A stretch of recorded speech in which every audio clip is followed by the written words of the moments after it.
প্রিয় শ্রোতা, আমাদের এই অডিও গল্পটি শোনার জন্য আপনাকে স্বাগত। গল্পের সম্পূর্ণ অভিজ্ঞতা এবং প্রতিটি সূক্ষ্ম শব্দের উপভোগ করার জন্য আমরা আপনাকে হেডফোন ব্যবহার করার জন্য অনুরোধ করছি। এতে করে আপনি গল্পের গভীরতা এবং এর পরিবেশনা আরও ভালো অনুভব করতে পারবেন। ধন্যবাদ। হ্যালো এভরিওয়ান, প্রত্যেক সপ্তাহের মতো আমি ফ্যান্টম নিয়ে চলে এসেছি আরও একটি গল্প নিয়ে আপনাদের সাথে। আজকের গল্পের নাম হলো এক রাত্রির গল্প। গল্পটি লিখেছেন স্নেহাশিস চন্দ। গল্পের শুরুতে বলে রাখি, গল্পের সাথে বাস্তবের যদি কোনো মিল থেকে থাকে সেটি সম্পূর্ণ অনিচ্ছাকৃত এবং এটি কোইন্সিডেন্স। আমরা সন্দেহের ছায়া, কোনো রকম সুপারস্টিশন বা প্যারানর্মাল অ্যাক্টিভিটিকে প্রাধান্য দিই না। শুরু হচ্ছে এক রাত্রির গল্প।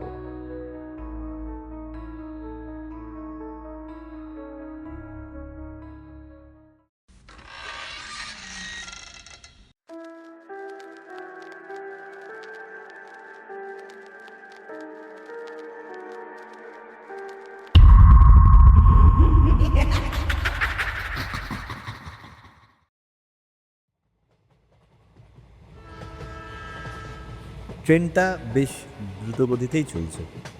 পরন্ত বিকেল, জানলা দিয়ে দেখা যায় শুধু ধানক্ষেত আর ধানক্ষেত।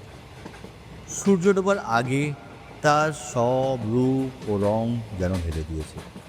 অদ্ভুত সুন্দর লাগছে বাইরেটা। মৃদু ঠান্ডা হাওয়া বইছে, বেশ ভালোই লাগছে। রাত 8টার মধ্যেই পৌঁছে যাবো ধানবাদ। রাত্রিটা অফিসের গেস্ট হাউসে, তারপর দিন থেকে অফিসের কাজ ছেড়ে বিকেলের ট্রেনে আবার ফিরবো হাওড়া। এরকম মাঝে মধ্যেই অফিস ট্যুরে যেতে হয় আমার। ভাবতে ভাবতেই ট্রেন বর্ধমানে এসে দাঁড়ালো। যেহেতু সংরক্ষিত কামরা, তাই ভিড়টা একটু কম। একটা মিষ্টি সুরেলা কণ্ঠ আমার উদ্দেশ্যে এলো। পাশে একটু বসতে পারি প্লিজ? তাকিয়ে দেখি একটি মেয়ে দাঁড়িয়ে। আমি বললাম, হ্যাঁ নিশ্চয়ই, বসুন। আমার পাশে এসে বসলো। 3জনের সিটে 4জন হওয়াতে একটু গা ঘেঁষেই বসতে হলো বটে। তার থেকে একটা সুন্দর পারফিউমের গন্ধ সারা কামরায় ছড়িয়ে পড়তে লাগলো। কোনো দামি বিদেশি পারফিউমই হবে। দেখতে বেশ উচ্চ মধ্যবিত্ত ঘরের বলেই মনে হলো। ট্রেনটা দুর্গাপুরে এসে থামলো।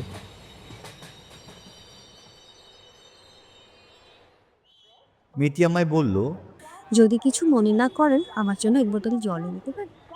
আমি কিছুটা বিরক্তই হলাম, তবুও বুঝতে না দিয়ে স্টেশনে নামলাম জলের জন্য। আমার ছোটবেলার শহর দুর্গাপুর, তাই খুব একটা খারাপও লাগছিল না। জলের একটা বোতল কিনে ট্রেনে উঠতে যাব, হঠাৎ আমার এক বাল্যকালের বন্ধুর সঙ্গে দেখা। কিছুক্ষণ দাঁড়িয়ে গল্পও করলাম। জানি না আমার কি হলো। দেখতে পাচ্ছি চোখের সামনে দিয়ে ট্রেনটা চলে যাচ্ছে, অথচ আমি গল্প করেই চলেছি। যখন সম্বিত ফিরে পেলাম, তখন ট্রেনটা প্ল্যাটফর্ম ছেড়ে বেরিয়ে গেছে। অনেক ছুটেও ধরতে পারলাম না ট্রেনটা। নিজের ওপর খুব রাগ হচ্ছিল। আমার ব্যাগ, অফিসের কাগজপত্র সব ওই ট্রেনের আমার সিটের ওপর ফেলে এসেছি। অগত্যা অপেক্ষায় থাকা পরবর্তী ট্রেনের জন্য। 1 ঘন্টা পরে আবার ট্রেন। সন্ধে হয়ে গেছে ইতিমধ্যে। লাইনে গন্ডগোল থাকায় ট্রেন এলো কিছুটা দেরিতে। ট্রেন আসতেই চেপে বসলাম। যখন অন্ডালে এলাম তখন রাত 8:30 বেজে গেছে। ট্রেনটি অন্ডালে থামতেই দেখলাম সেই মেয়েটি আমার ব্যাগটি নিয়ে প্ল্যাটফর্মে অপেক্ষায় আছে, মুখে অম্লান হাসি। তাকে দেখে আমি তাড়াতাড়ি নেমে পড়লাম। আমায় হেসে বলল, আপনি ব্যাগটা ফেলে এসেছিলেন, তাই এটা নিয়ে দাঁড়িয়ে আছি। ধন্যবাদ জানিয়ে ওনাকে জলের বোতলটা দিয়ে ব্যাগটা নিয়ে নিলাম। স্টেশনটা বেশ অন্ধকার, গুটি কয়েক লোক মোটে। আমায় মেয়েটা হেসে বলল, চলুন, আজ আর কোনো ট্রেন নেই, সেই আগামীকাল ভোরে। আর এখানে অপেক্ষা করাটাও নিরাপদ নয়।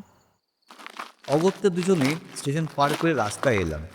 কোনো অটো, টোটো বা রিক্সা দেখতে পাওয়া যাচ্ছে না। কেমন যেন চারিদিক চুপচাপ, কম লোকজন। মনের মধ্যে ভয় বাসা বাঁধতে লাগলো। প্রথমত অচেনা জায়গা, দ্বিতীয়ত একজন সুন্দরী কমবয়সী মহিলা, আর তার মধ্যে প্রায় রাত 9টা বেজে গেছে। মেয়েটির মনে কোনো ভয় আছে বলে তো মনে হলো না। চলার পথে মেয়েটি নানান কথা বলছিল, আর আমি মন্ত্রমুগ্ধের মতো ওর কথা শুনছিলাম। এইভাবে কিছুটা হাঁটার পর একটা গ্রামের কাছে এলাম। মেয়েটি বলল, চলুন দেখা যাক রাতে কোনো থাকার জায়গা পাওয়া যায় কিনা। গ্রামটা যেন এক ঘুমন্ত পুরী। কিছুটা যাওয়ার পর দেখি একজন দোকানদার তার দোকান বন্ধ করে বেরোচ্ছেন। আমি বললাম, দাদা, এখানে রাতটুকু থাকার জন্য কোনো আস্তানা পাওয়া যেতে পারে?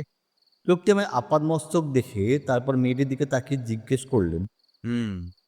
ইনি? আমি ভাবছিলাম কি বলবো, তার আগেই মেয়েটি মৃদু হেসে বলল। আমি হলো মীনাশ্রী। আমি চমকে উঠলাম।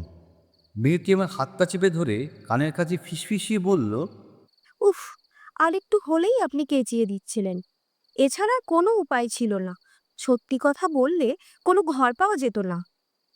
লোকটি হেসে বললেন, হ্যাঁ, আমার একটা ফাঁকা বাড়ি আছে, তবে একটু ভিতরের দিকে ধান ক্ষেতের ধারে।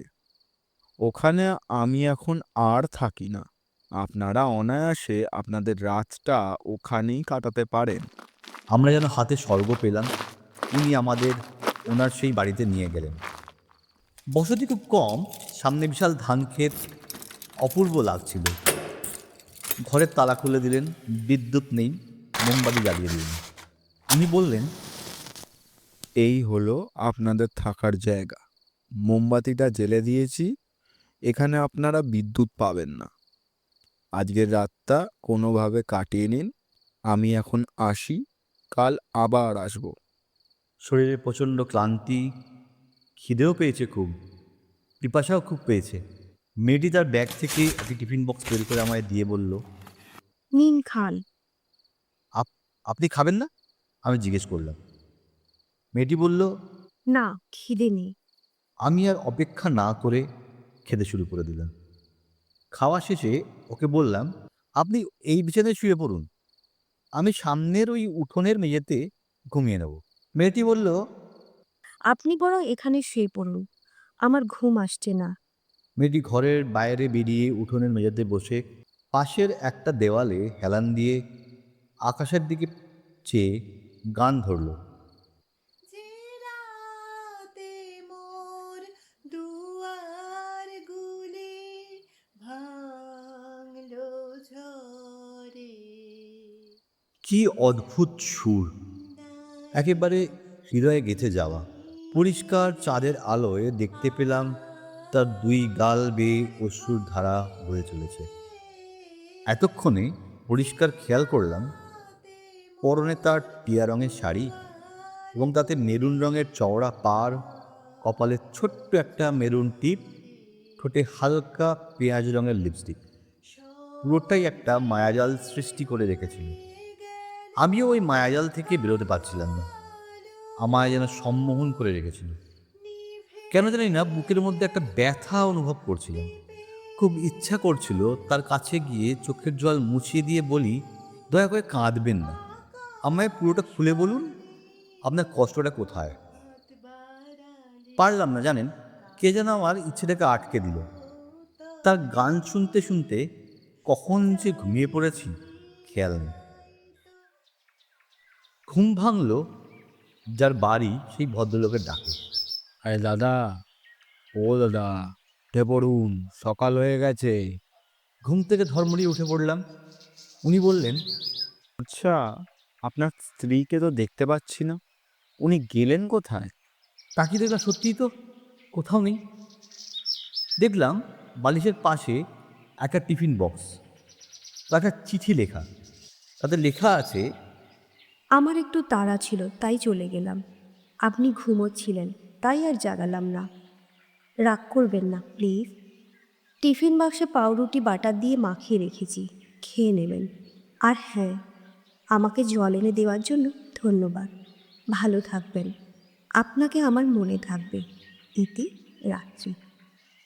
যদিও একটা ফোন নাম্বার দিয়ে গেছিল, তা মনটা খুব খারাপ হয়ে গেল।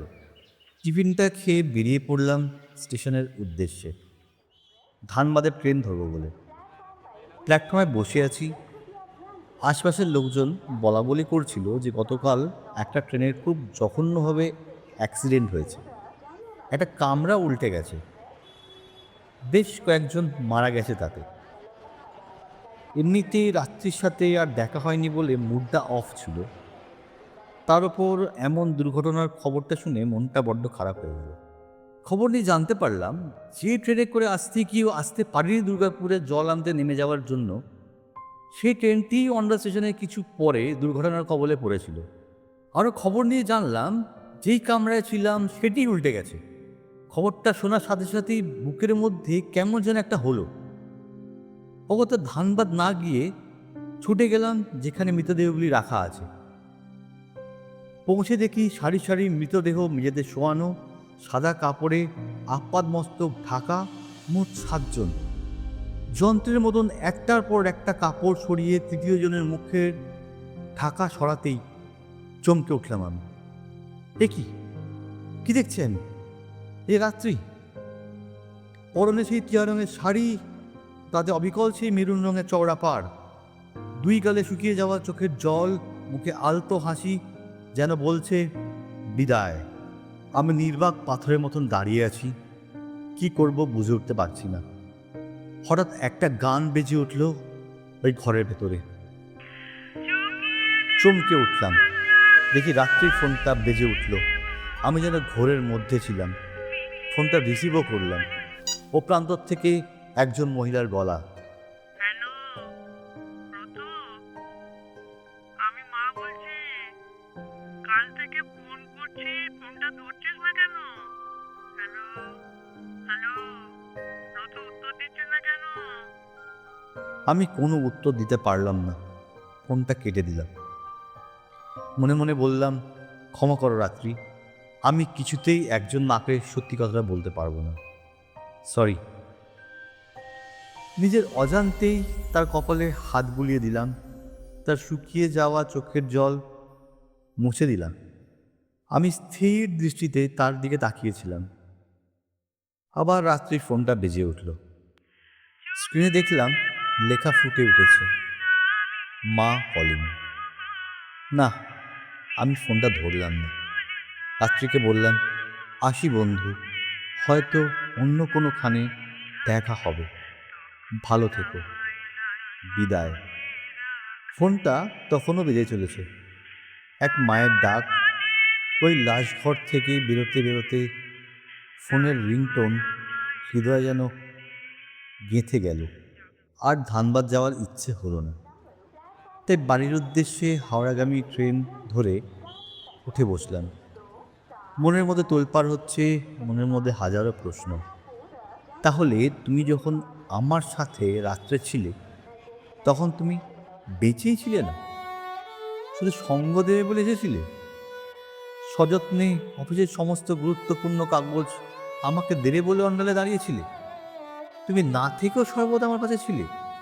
তবে তুমি যে আমায় দুর্গাপুরে জল আনতে বললে, তখন তো তুমি বেঁচেছিলে। তাহলে তোমার জল আনতে না গেলে আমি হয়তো, তুমি বেঁচে থাকাকালীন আমায় রক্ষা করলে, মৃত্যুর পরেও আমার সঙ্গ ত্যাগ করনি। রাত্রে আমায় খেতে দিলে, সকালেও আমার জন্য খাবার রেখে দিয়ে গেলে। ভোরের আগেই রাত্রি হারিয়ে গেল, রাত্রি ফুরিয়েও গেল। কিন্তু রাত্রি, আমি তো ভোর চাই না, আমার রাত্রিই ভালো। তুমি চলে এসো, ফিরে এসো রাত্রি। হঠাৎ মনে পড়ে গেল রাত্রির ফোন নাম্বারের কথা। ওর চিঠিটা বের করে আমার ফোন থেকে ওই নাম্বারে ডায়াল করলাম। অপর প্রান্তর থেকে কথা হেসে এলো। এই গানটি সেট করার জন্য স্টার প্রেস করুন। সকালবেলা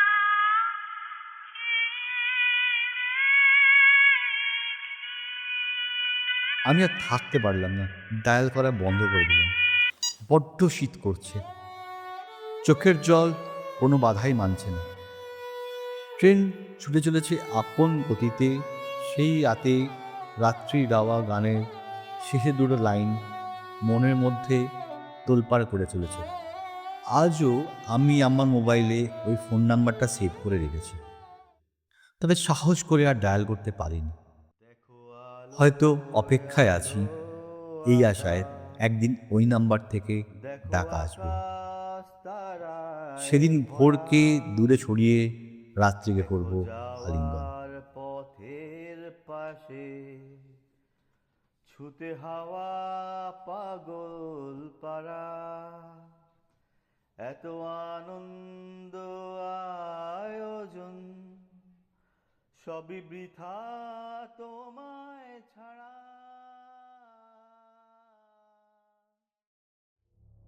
শুনছিলেন এক রাত্রির গল্প বাই স্নেহাশিস চন্দ, বর্ণদাতায় অনিমেষ কুমার, রাত্রির চরিত্রে শুভশ্রী অধিকারী, রাত্রির মায়ের চরিত্রে প্রতিমা কুমার এবং দোকানদারের ভূমিকায় আমি ফ্যান্টম।